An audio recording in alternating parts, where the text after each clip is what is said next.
চতুর্থ শ্রেণী গণিত, চতুর্থ শ্রেণী অধ্যায় ৯ পরিমাপ নাম্বার ৪ কি বলছে?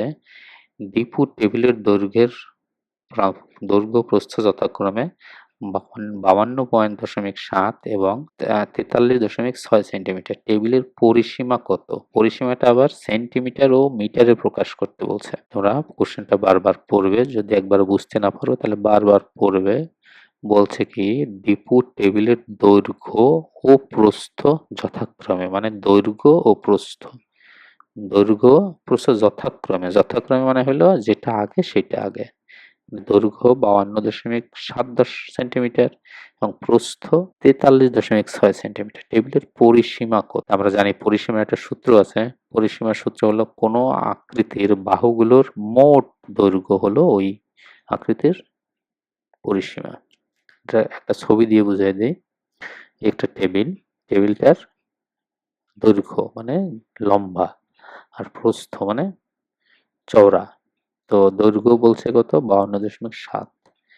তো দৈর্ঘ্য যেহেতু দুই দিকেরই দৈর্ঘ্য সমান হবে 52.7 এবং প্রস্থ 43.6, তাই দুই দিকেরই প্রস্থ সমান হবে 43.6। তাহলে এখন পরিসীমা কত হবে? পরিসীমা তাহলে এখন হবে, যেহেতু বাহুগুলোর মোট দৈর্ঘ্য, মোট সব কয়টা বাহু, এখানে 4টা বাহু, 4টা বাহুর মোট দৈর্ঘ্য, তাহলে 4টা বাহুর যোগ করতে হবে, তাহলে 192 সেন্টিমিটার গেল। এগুলো মোট পরিসীমা। এখন বলছে কি সেন্টিমিটার ও মিটারে প্রকাশ করি। এখন আমরা কি 192 সেন্টিমিটার পাইছি, এখন মিটারেও বলতে হবে যে মিটারে কত। তাহলে আমরা জানি কি 1 মিটার সমান 100 সেন্টিমিটার সমান 1 মিটার।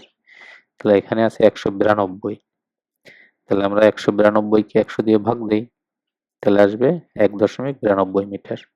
তাহলে উত্তর 192 সেন্টিমিটার বা 1.92 মিটার। Thank you.